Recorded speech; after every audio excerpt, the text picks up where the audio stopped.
Thanks for joining us on Shannons Club TV, where we look at the legacy of cars from Australian roads and racetracks. In each episode we profile our feature car with rare images, new insights and an owner's well-preserved example. We'll also get a detailed update from the Shannons auctions team. So let's get things rolling with the Japanese pocket rocket that defied a global shift to front-wheel drive. Toyota's AE86 Corolla Sprinter. Even in July 1983, when it arrived in Australia, the Toyota AE86 Sprinter was already something of an oddity. A small, rear-wheel drive, 1.6 litre coupe in what was rapidly becoming a front-wheel drive market. There were upmarket exceptions such as the BMW 3 Series and Mercedes-Benz W201 190, but front-wheel drive, with its advantages in packaging and lower costs, already prevailed. Toyota's research could be summed up simply: give the lads rear drive and the dads and mums front drive, with all its advantages in packaging. Mark, the availability of a compact rear driver would have appealed to racers, wouldn't it? Oh, it sure did, and in Group A form with that hot twin-cam engine and all the other high-performance parts that Toyota developed for the car, it was extremely successful in Group A touring car racing across the globe. And it was that success which contributed, of course, to its status as a sporting icon, which I'll get to a bit later on. The Toyota Corolla Sprinter, available in two-door, three-door coupes and four-door sedans in Japan, was exported to Australia only in three-door hatchback guise. This sporty rear driver was the natural successor to the T18, but according to Wheels was light years ahead. Unfortunately, local sprinters, like the T18, did not have the performance promised by their looks. Japanese customers could enjoy a 96 kilowatt twin-cam multi-valve engine, such as we would see in the first front-wheel drive Celica in 1985 and in the twin-cam Corolla the following year. But it was a time of serious change at Toyota. The company was determined to give at least some of its vehicles more driver appeal. Like the fully imported Camry GLI hatchback, the Sprinter had a new generation overhead camshaft engine, rack and pinion steering and higher levels of refinement. Our Sprinters made just 58 kilowatts, but weighed less than a tonne and had a 5-speed gearbox, so were great fun to drive. They certainly looked the part too, with wide front and rear track, distinct wedge shape and factory alloys. The AE86 Sprinter's legacy lives on. Toyota's choice of 86 as the name for its 21st century sports car rear-wheel drive speaks volumes. The passing of the years and the increasing sameness of cars, especially small ones, gives the AE86 Sprinter a serious appeal that it possibly lacked when it was new. And if many of us would like to have a T18 in the shed, how much more would we covet an AE86 Sprinter? Mark, did this car make a name for itself in Australian motorsport? Oh, it sure did. Yeah, it really did. I mean, it was unquestionably Toyota Australia's greatest achievement in Australian touring car racing.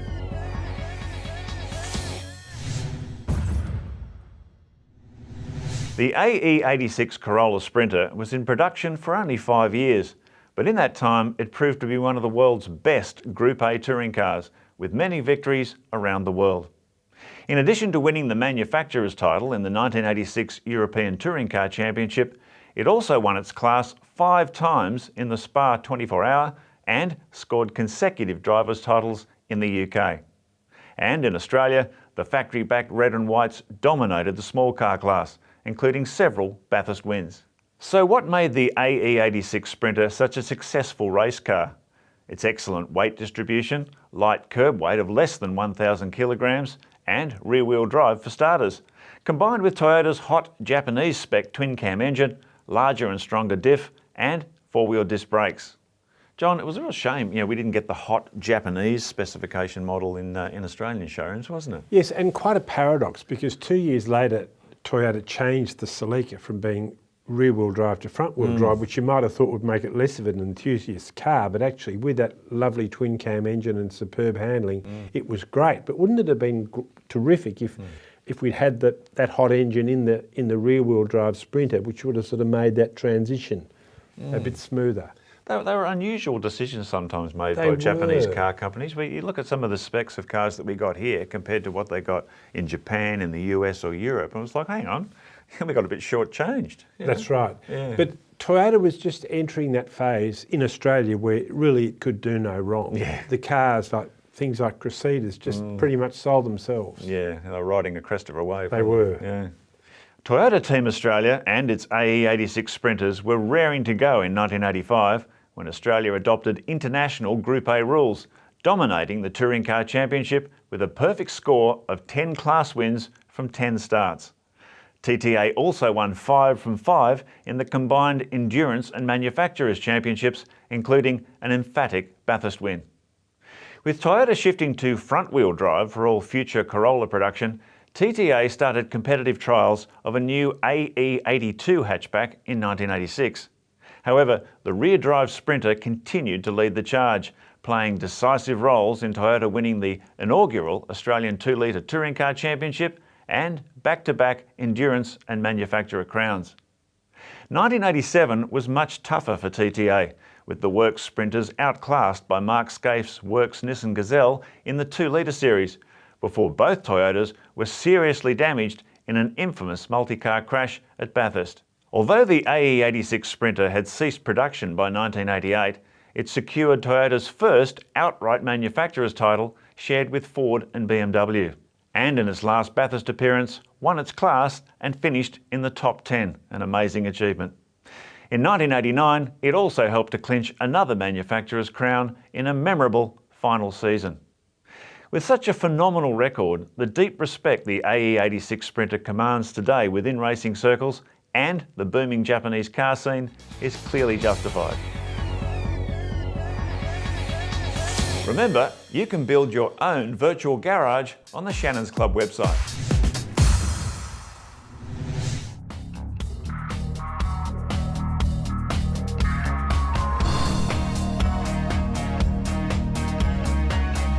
Hi, my name's Sarah and I'm the owner of a 1983 Toyota Corolla Sprinter.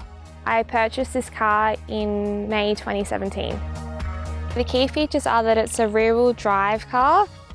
It's a 2-door hatch. So far I've put original front lip on it and an original fog lights. My favourite feature would have to be the 1980s interior of it, the no power steering, just the classic shape of it as well. I love that it's still got its original colour. It makes it more unique to me. It has a stock 4AC engine in it currently, and the engine's a 1.6 litre. My favourite memory was when we picked it up from Tasmania. I jumped in the driver's seat and was ready to take it for a drive, and I just realised that my legs just reached the clutch, so I was pretty happy with that, otherwise I wouldn't be able to drive the car. The no power steering is really fun. It's very different to drive. I've been a Shannons member for over a year and I've had really good experience dealing with Shannons. When I was younger, I was exposed to muscle cars. My uncles and my dad had a lot of cars. As I grew older and I met my fiance, he exposed me to the Japanese car culture, and that's where I had my heart set on the 86. The 86 is an iconic car for drifting. The Drift King himself, Kechi Tsuchiya, drifts 86s in Japan. My future plans is potentially making it fuel injected, but I'm still in two minds whether or not I want to do that, because I do like having the original engine in there and it's pretty unique still being carbureted. I'll try to keep it as long as I can, hopefully for life.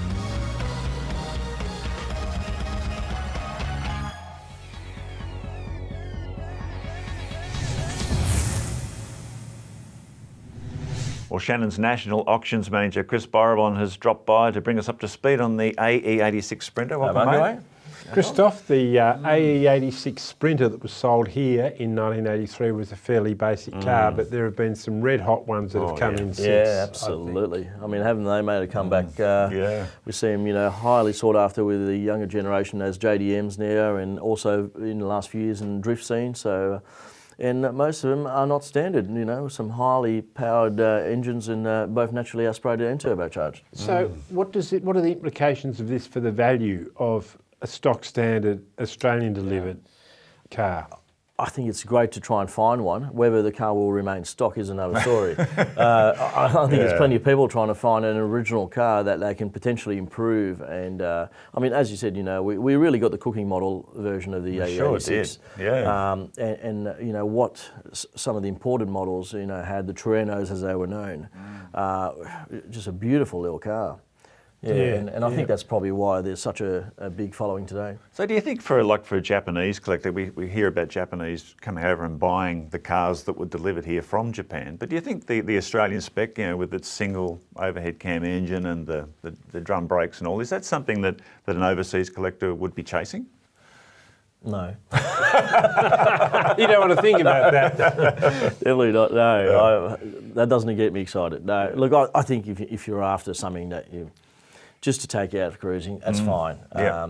But just looking at where the scene's going with it, I think, you know, people are wanting a bit more power out of it, and hence why we've seen some of the conversions of twin cam motors or turbocharged motors go into those cars. Well, that's what I think John was alluding to. The fact is, how would you find an original Australian delivered car, considering that anyone who got one would say, oh, I've got to hot this up. Yeah, very hard to find. They did have a pretty bad problem with rust as well. We know in the rear hatch and in the bottom of the sill areas. So it's trying to find that survivor that is still cosmetically in good condition as well. We understand the importance of that car in Toyota's history, because they brought the 86 name back for the rear-wheel drive sports car. And you know, rear-wheel drive, even in 1983, a small rear-wheel drive sporty coupe was a pretty rare thing. Becoming a rare thing. And look, I would think, you know, probably the reason they did bring that car back was given the immense popularity of the original 86 in the last 10 years. Yeah, those two numbers are very important. So for someone wanting to buy one, they're going to go out into the market there, probably just about everything they find is modified in some way. That's right. So does that affect values really badly, or you know, how does it work? I don't think it does. No? I think, you know, you're going out there, you're probably trying to find something that's going to be close enough to what you'd want to get out of an 86. Right. And that's probably where you'd be shopping. Okay. Yeah, so it's realistic what you should be looking for. Absolutely. Yeah. Okay. Well, thanks, Chris. No problem. Remember, you can keep up to date with all the latest Shannons auctions news on the Shannons Club website.